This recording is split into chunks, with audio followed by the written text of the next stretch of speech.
Merci pour votre fidélité d'écoute à Nana FM et bienvenue au débat de ce matin. Nous sommes le 19 janvier 2023. Mesdames et messieurs, une fois encore, vous qui nous suivez sur la 95.5 ou le www.nanafm.tg ou encore sur le bouquet Canal Plus numéro 575 ou sur la page YouTube Norbert Touradi, bonjour et merci pour votre fidélité d'écoute à cette émission. Les périodes post-électorales sont souvent émaillées de violences dans les pays africains. L'année 2023 étant une année électorale au Togo, les défenseurs des droits de l'homme mènent déjà des réflexions. C'est le cas du CDFDH avec le thème « L'espace civique à l'épreuve des prochaines échéances électorales au Togo ». Y aurait-il des raisons de s'inquiéter?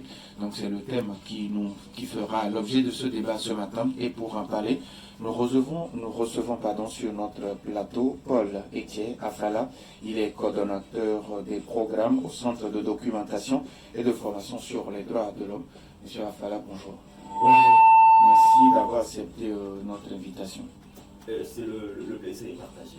Alors, les auditeurs, vous avez donc la possibilité sur nos deux numéros, 91 09 71 71 ou le 96 61 58 58, avec Élisée Gabadoubi à la mise en onde. Je suis Norbert Douradi. Une fois encore, merci pour votre fidélité d'écoute à Nana FM. Alors, aujourd'hui, quand on parle d'espace civique, à quoi fait-on allusion? Alors, disons du coup que l'espace civique, c'est l'ensemble de ces libertés-là qui permettent aux citoyens de participer à la vie de leur cité. C'est-à-dire que ce soit à travers les élections, que ce soit à travers le suivi même de l'action publique, à travers le partage d'un certain nombre d'opinions que ces citoyens ont de la façon dont les affaires publiques sont gérées, eh bien, ce sont ces libertés qui permettent aux citoyens de participer. Donc, nous avons un package de libertés qui se retrouve dans l'espace civique, notamment la liberté d'expression et d'opinion, la liberté de manifestation et de réunion pacifique, la liberté syndicale, la liberté de religion, la liberté d'association. Alors, aujourd'hui, quand vous faites le lien entre l'espace civique et les élections, pourquoi est-il si important de faire ce lien? Alors, c'est important de rappeler que l'ensemble de ces libertés constituent des fondamentaux de la démocratie. Et on nous a tous appris depuis l'université que la démocratie, c'est le pouvoir du peuple par le peuple et pour le peuple. Ça veut dire qu'à partir de ce moment, on convoque le mandat que le peuple confère à un certain nombre de personnes qui sont élues pour gouverner en leur nom. Et ça veut dire également que le peuple qui a conféré un pouvoir à un certain nombre de personnes a le droit de vérifier si ce pouvoir-là est bien géré, si ce mandat-là est bien géré pour leur bien. Donc, quand nous parlons du droit des citoyens à s'assurer que le pouvoir qu'ils ont confié est bien géré, les ressources qu'ils ont mis à la disposition de l'État sont bien gérées, etc. Ça veut dire alors que le citoyen a un droit de regard sur ces choses. Nous parlons dans ce cas-là toujours de l'espace civique. Donc on ne peut pas parler d'élection sans évoquer l'espace civique ou sans mettre l'espace civique au cœur du débat, puisque même le rôle important que jouent les organisations de la société civile au cours des périodes électorales, un rôle qui a été reconnu par les Nations Unies et qui fait qu'aujourd'hui, on déploie un certain nombre d'observateurs au cours des périodes électorales pour suivre les élections et s'assurer que les choses se passent comme on le souhaiterait.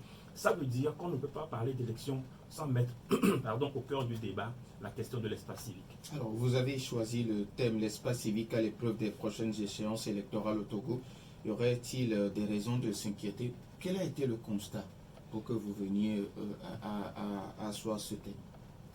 Alors, nous sommes partis d'un certain nombre d'éléments d'appréciation à notre niveau.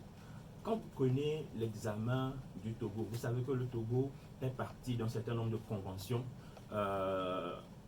dont le pacte international pour les droits civils et politiques, qui permet d'évaluer un certain nombre de pardon, un certain nombre de pays périodiquement quant à la réalisation des droits de l'homme dans ces pays-là. Donc le pacte international pour les droits civils et politiques est évalué par le Comité des droits de l'homme. En 2021, le Togo a été évalué et les recommandations, les préoccupations que le Comité des droits de l'homme a relevées, il y en a pour la plupart qui sont liés à l'espace civique. Donc le Comité des droits de l'homme est inquiet. Ces mêmes constats sont revenus à l'examen périodique universel tout récemment. Et pas que ça, il y a un certain nombre d'organisations internationales qui évaluent également comment l'espace civique est réalisé dans un certain nombre de pays, dont Civicus qui a sorti son récent rapport et qui estime que l'espace civique au Togo est obstrué. Donc quand on prend tous ces éléments et quand on prend les constats qu'on fait sur le terrain en termes de pardon, en termes de plan légal, quand nous prenons le plan légal, le cadre légal au Togo, il y a un certain nombre de dispositions justement liées aux lois qui encadrent la liberté de manifestation et tout, que les mécanismes estiment qu'ils ne sont pas conformes aux standards internationaux. Donc pour nous, c'est important justement de recentrer le débat et de se questionner sur comment cet espace civique va se porter à la veille de ces élections et quelles sont les mesures justement qu'il faille prendre pour y remédier. Alors, quels sont aujourd'hui les défis majeurs que rencontre l'espace civique dans le contexte togolais? En quoi ces défis peuvent-ils constituer un sujet d'inquiétude quant aux échéances électorales à venir? Alors, en termes de défis, je dirais qu'il vous en souvient que le 5 janvier 2022, suite à un rapport conjoint du ministre de l'Action territoriale et de la décentralisation et du ministre de la Planification et du Développement de la Coopération, il y a eu un décret qui a été approuvé fixant les conditions de coopération entre les ONG et justement le gouvernement.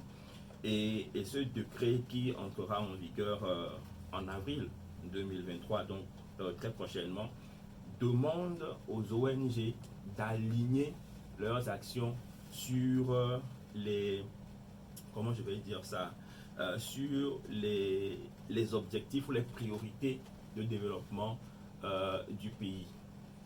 Là où ça pose un problème, c'est que justement quand ce décret était sorti, il y a beaucoup d'observateurs qui ont vu une façon pour l'État de porter atteinte à l'indépendance des ONG.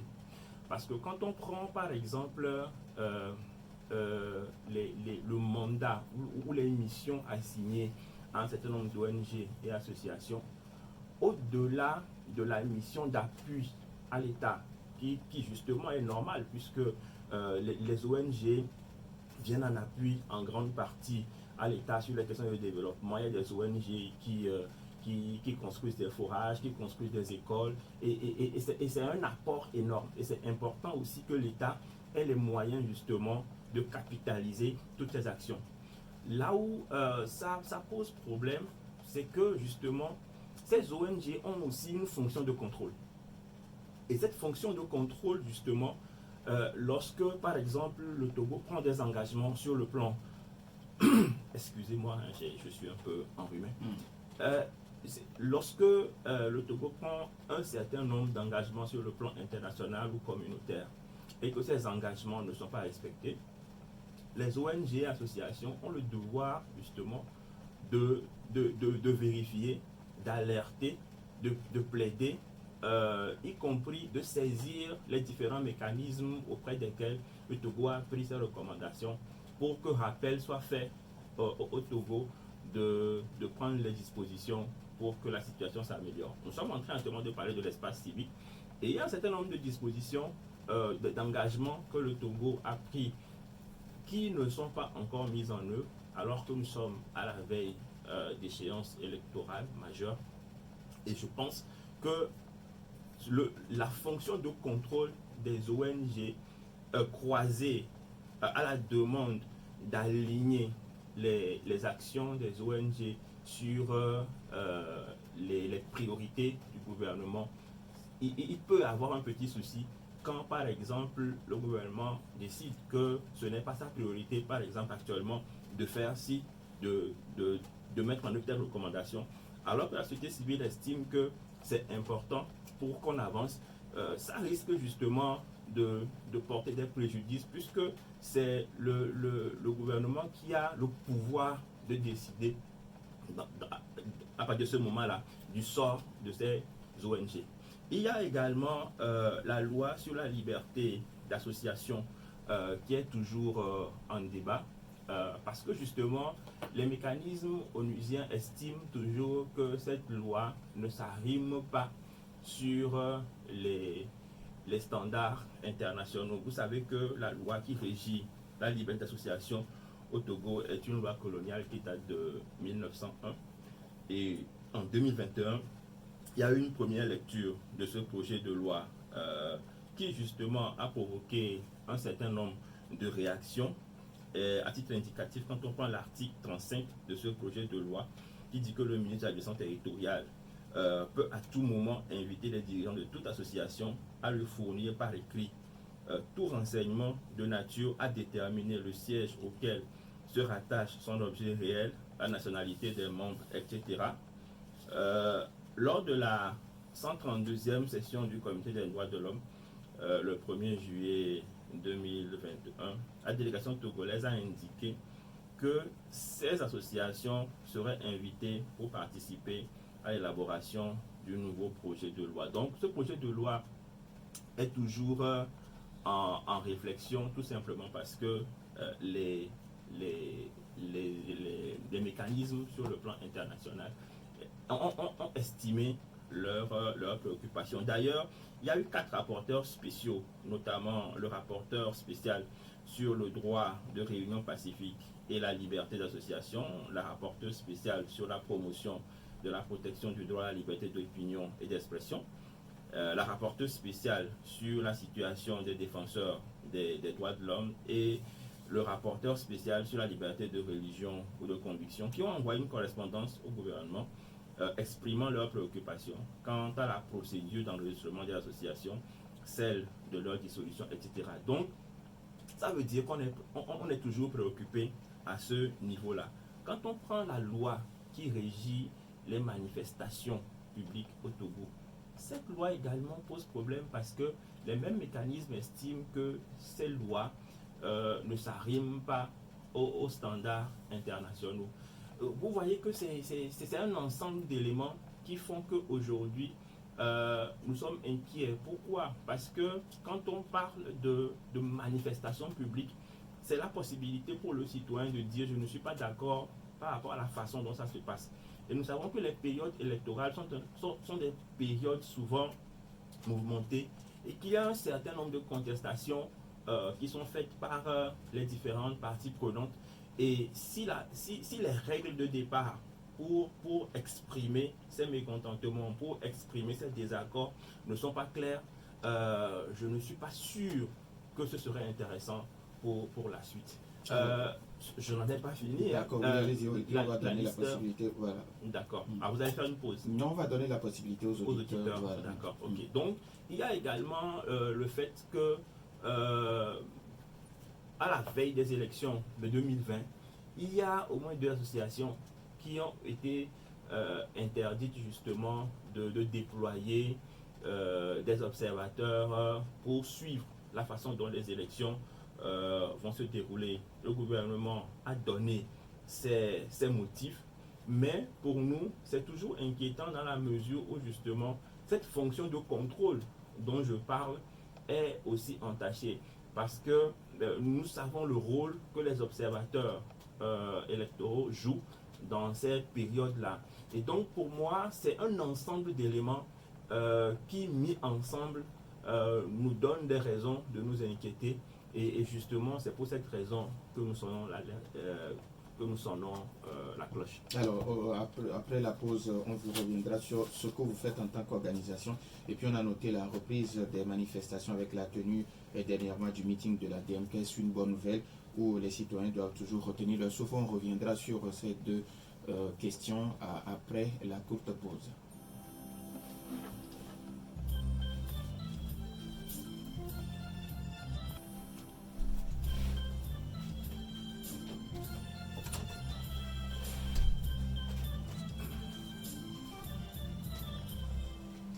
Retour dans les studios, 91 09 71 71 ou le 96 61 58 58. Nous avons un premier auditeur en ligne dans FM. Allô? Oui, bonjour. Oui, allez-y, on vous écoute.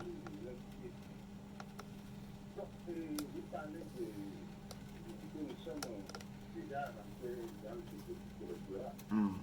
Il y a la communauté déjà là qui est en train de travailler et on a créé maintenant les choses. Oui. Et qu'il faut aller à l'université à payer. Est-ce que la même l'assurance,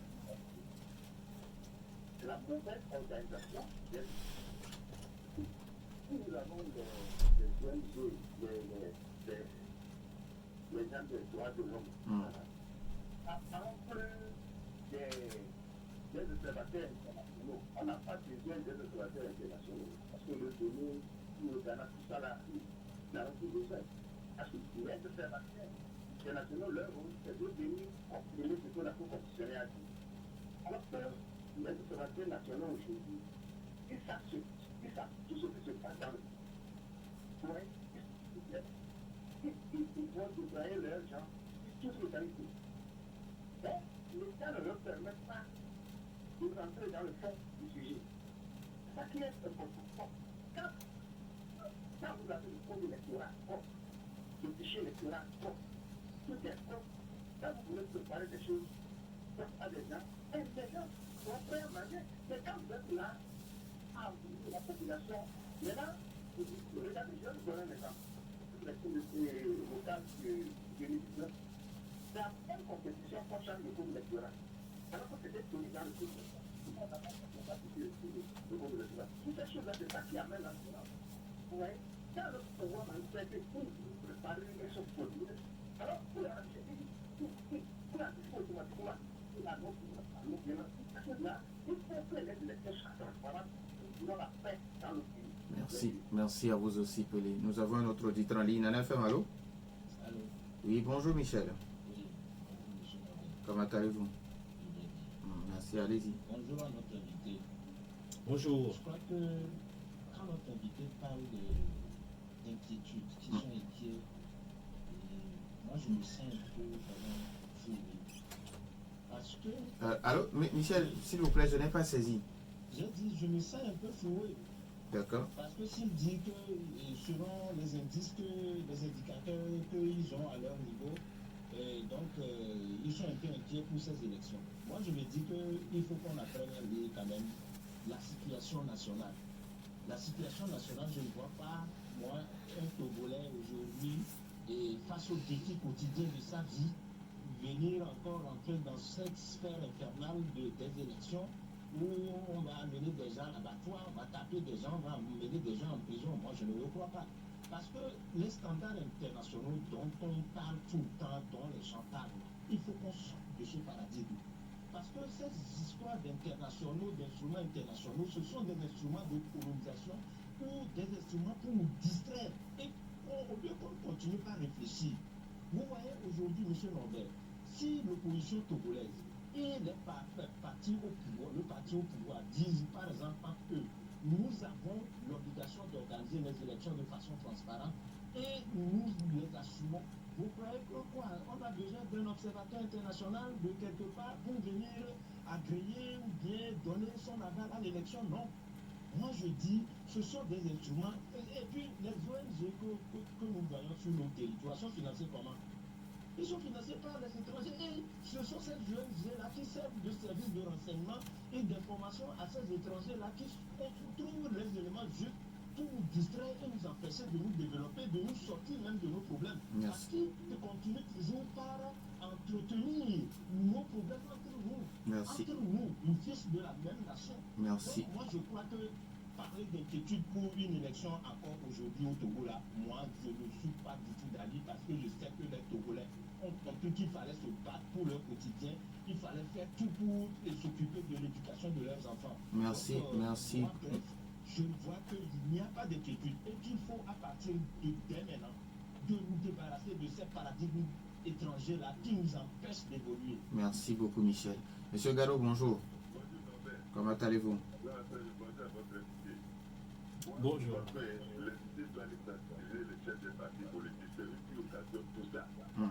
Oui, c'est eux. À partir d'aujourd'hui, la personne ne va plus marcher au fini, eux même n'ont qu'à marcher. Et toi, t'entends, un peu superviser, bon, les groupes de, par exemple, ADI ou bien DMK, tout ça. Ils n'ont qu'à s'entendre, ils ne le font jamais. À partir d'aujourd'hui, au point de Togolais ne va plus marcher pour au fini, eux n'ont qu'à aller marcher avec leurs enfants. Merci. Merci à monsieur Garo. Non FM, allô? Allô? Oui, Armand, bonjour. Bonjour, Norbert. Comment allez-vous? Très bien. Allez-y, on vous écoute.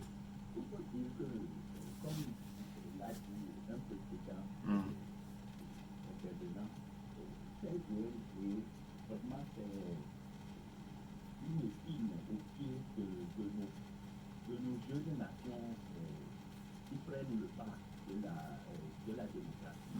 Parce que, d'abord, quand des fois, on constate qu'il y a des collisions entre ces organisations et certains partis politiques. Déjà, ce n'est pas très sain. De plus, on cherche à nous influencer, c'est-à-dire la communauté internationale passe par ces organisations pour nous injecter leur façon de faire. Quand on prend les LGBT, ils prennent le pas par ces ONG, soi-disant, ils veulent nous amener à être plus, je ne sais pas quoi. C'est vraiment critique. Même certains pays actuellement d'Afrique, en Afrique, ont vu le jeu et commencent par interdire un temps soit peu, surtout le nerf de la guerre, le financement de ces ONG. Merci beaucoup, Armand. 91 09 71 71 ou le 96 61 58 58. Les auditeurs ont toujours la possibilité de nous appeler sur ces deux numéros. Mais avant, M. Afala, vous avez écouté les uns et les autres. M. Pelé qui dit qu'aujourd'hui, nous n'avons pas besoin de ce que nous pouvons appeler le monitoring. On n'a pas besoin d'observateurs internationaux. Avant, nous avons un autre auditeur en ligne. Alain Fem, allô? Ah, c'est Dadido Gomé, bonjour. Bonjour à votre invité. Bonjour. Je pense que il faudrait que nous changeons de paradigme.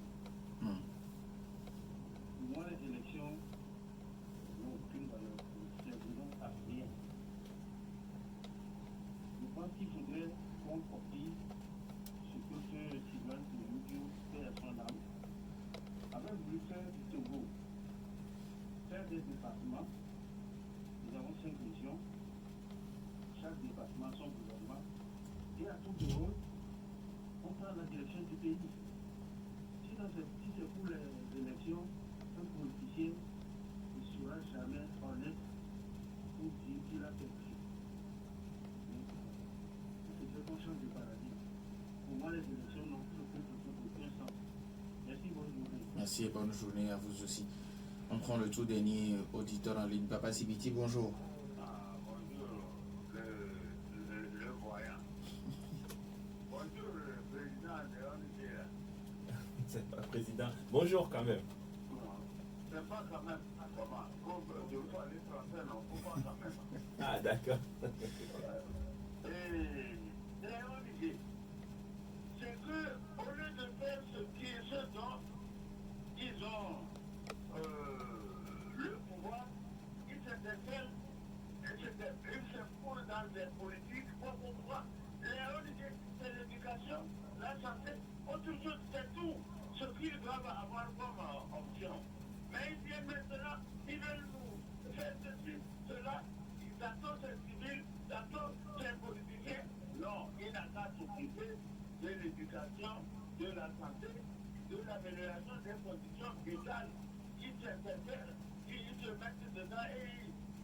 voir quelque chose de le plan dedans. L'éducation, santé, ce qui peut amener l'amélioration des conditions de tous les citoyens, jeunes, enfants, adultes, vieillards. Merci beaucoup. Merci à vous aussi, Papa Siviti. Alors, M. Afala, vous avez écouté les uns et les autres. Alors, qu'est-ce que vous avez à répondre?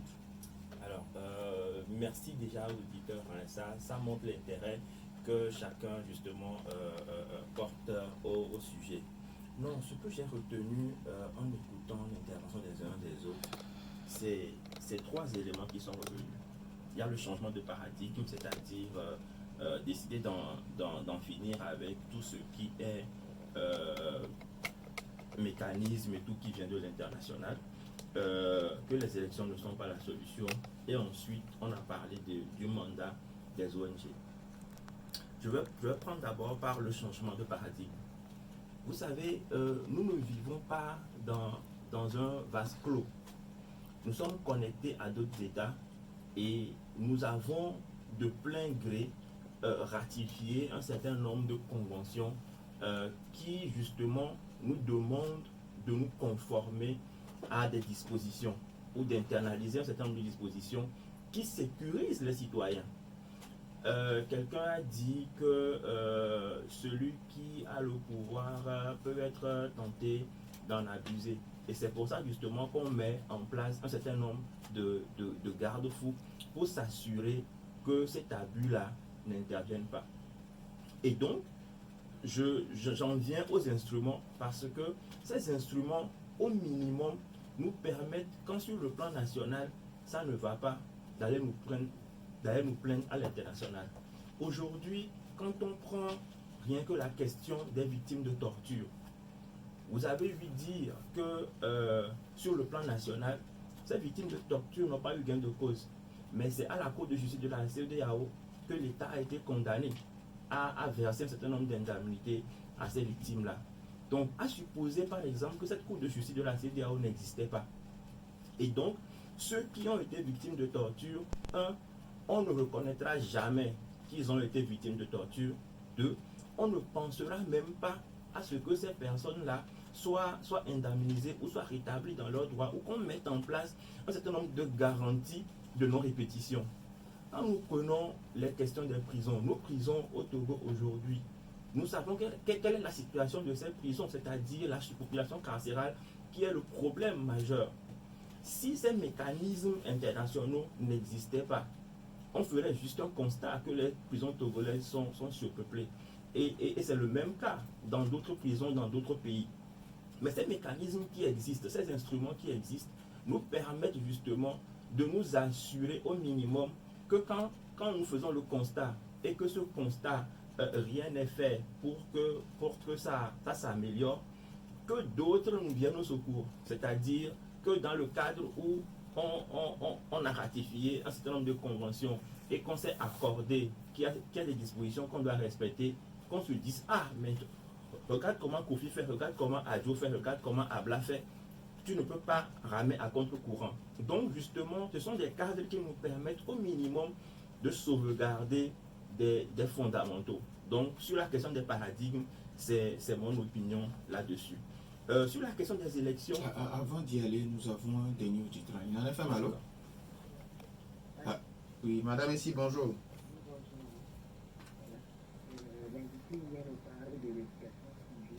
Oui, voilà. Parce qu'il y a des élections qui s'approchent, qui viennent nous parler de ça. Ils ont l'habitude dans ce pays. Et qu'il y a une élection, les gens viennent nous parler de l'éducation publique.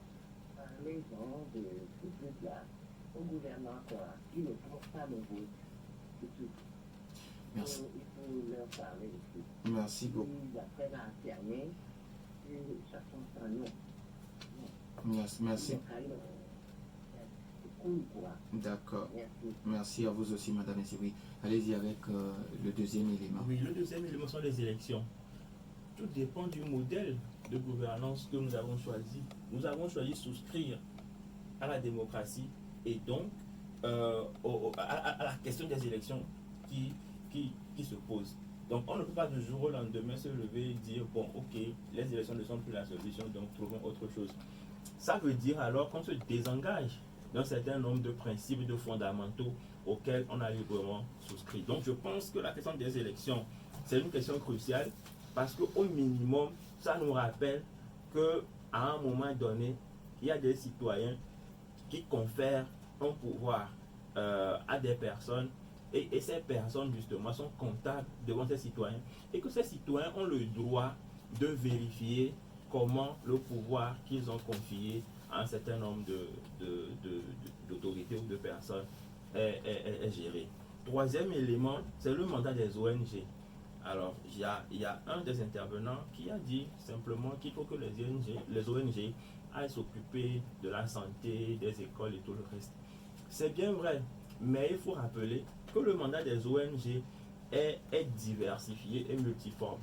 Quand vous prenez la question des droits de l'homme de façon globale, vous avez ce qu'on appelle les droits civils et politiques, vous avez les droits économiques et socioculturels. Donc, quand on parle du droit à la santé, quand on parle du droit à l'éducation, droit de travail et tout le reste, tout ça est englobé dans les DES, c'est-à-dire le droit économique et les droits économiques et socioculturels. Mais les droits civils et politiques, c'est de ça que nous sommes en train de parler aujourd'hui. C'est la possibilité que vous et moi, nous avons de participer à la gestion de la cité.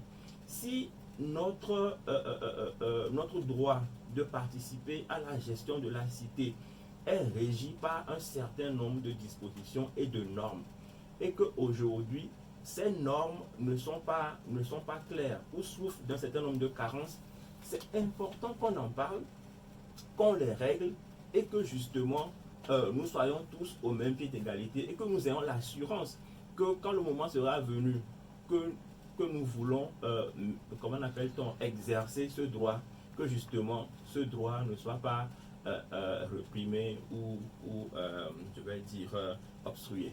Alors, il y a madame ici, notre dernière auditrice, qui nous demande que ce n'est pas à ces moments, à l'approche des échéances électorales, qu'il faut faire ces genres de sensibilisation, mais ça doit être quelque chose qui se fait au jour le jour. Je veux rassurer madame ici que c'est un travail que nous faisons tous les jours en tant qu'ONG ou association.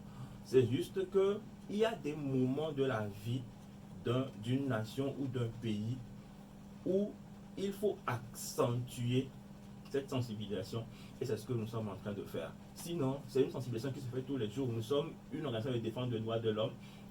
Notre mandat, c'est d'accompagner tous les acteurs qui souhaiteraient intégrer l'approche du droit de l'homme dans leur façon de travailler.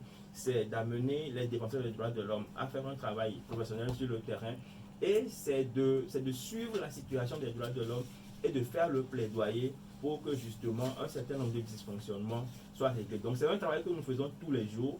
Nous avons des moniteurs dans toutes les régions du pays qui au jour le jour suivent la situation, collectent des données et nous permettent de nous faire notre opinion sur la question et justement d'identifier clairement des actions qui nous permettent de faire bouger les lignes. Alors, je vous le disais avant la petite pause, on a noté une reprise des manifestations avec la tenue dernièrement du meeting de la DMK. Est-ce une bonne nouvelle où les citoyens doivent toujours retenir leur souffle, pardon. Alors, je crois que sur ce coup, il faut reconnaître que le gouvernement l'a joué à la normale. Et je pense que c'est ce que nous souhaitions depuis. Et vous savez que ça fait longtemps qu'il n'y a plus de véritables manifestations au Togo. Depuis l'avènement de la crise Covid, l'espace civique s'est restreint de plus en plus. Il y a eu le contexte de lutte contre l'extrémisme violent et le terrorisme qui n'est pas venu arranger les choses. Et il y a la cybercriminalité qui n'est pas venue arranger les choses. Ça a fait que le cadre normatif qui réglemente l'espace civique, c'est de plus en plus restreint, ainsi que dans la pratique. Donc, la manifestation qui s'est déroulée la dernière fois, moi je pense que c'est une note d'espoir. Et si je m'en tiens à ce qui a été rapporté des propos de la coordinatrice de la DMK, c'est un ouf de soulagement et c'est une note d'espoir qu'il y aura d'autres manifestations qui vont se dérouler et également sur toute l'étendue du territoire. Et nous, en tant que défenseurs de droits de l'homme, ce que nous pouvons dire, c'est que c'est bien que ça ait démarré ainsi, mais ce serait encore mieux de nous assurer que ce soit périn. Donc nous n'avons pas le droit de baisser la garde. Il faut continuer le plaidoyer, maintenir les cadres de discussion et de dialogue avec le gouvernement pour s'assurer justement que toutes les autres carences ou toutes les autres préoccupations qui sont relatives au plein épanouissement ou au plein exercice de l'espace civique soient réglées pour que le vivre ensemble soit encore plus gai pour nous tous. Alors aujourd'hui, on connaît la situation sécuritaire un peu dans la sous-région ouest africaine et particulièrement au nord Togo. Si un des partis politiques prévoyait un meeting quelque part et puis pour des raisons sécuritaires, le gouvernement interdisait, est-ce selon vous une violation des droits de l'homme? Oui, je crois que ce qu'il faut rappeler et qui est très important, c'est que le gouvernement a le droit de restreindre un certain nombre de libertés dans des contextes particuliers, un peu comme ceci. Mais au même moment, et je vais toujours rappeler malheureusement ou heureusement les engagements internationaux, c'est qu'il y a un certain nombre de dispositions sur le plan international qui sont considérées comme des directives standards. Quand dans des contextes particuliers, l'État est amené à restreindre un certain nombre de libertés, ces restrictions se font et ne dépassent pas certaines limites. Et c'est là où nous intervenons en tant qu'ONG justement pour vérifier si les mesures que l'État prend, si les dispositions que l'État prend sont conformes aux directives sur le plan international. Si on ne fait pas ça, alors l'État peut aller dans tous les excès et c'est ce que nous ne souhaitons pas. Mais c'est pour la vie des citoyens quand même, c'est pour, par rapport aux conditions sécuritaires qu'on connaît aujourd'hui. Oui, je suis d'accord. C'est-à-dire que nous sommes d'accord tous les deux, et ça je viens de l'affirmer, que l'État a le droit de restreindre un certain nombre de libertés dans des contextes particuliers. Maintenant, il faut juste s'assurer que ces restrictions ne dépassent pas la limite de l'acceptable. Alors nous disons merci à Paul Etier Afala, coordonnateur des programmes au Centre de documentation et de formation sur les droits de l'homme. Merci d'être passé expliquer un certain nombre de choses à nos auditeurs. Merci également à nos auditeurs pour leur fidélité d'écoute à cette émission. Merci à Élisée Gabadovi pour la mise en onde. Je suis Norbert, je vous dis bonne suite de nos programmes.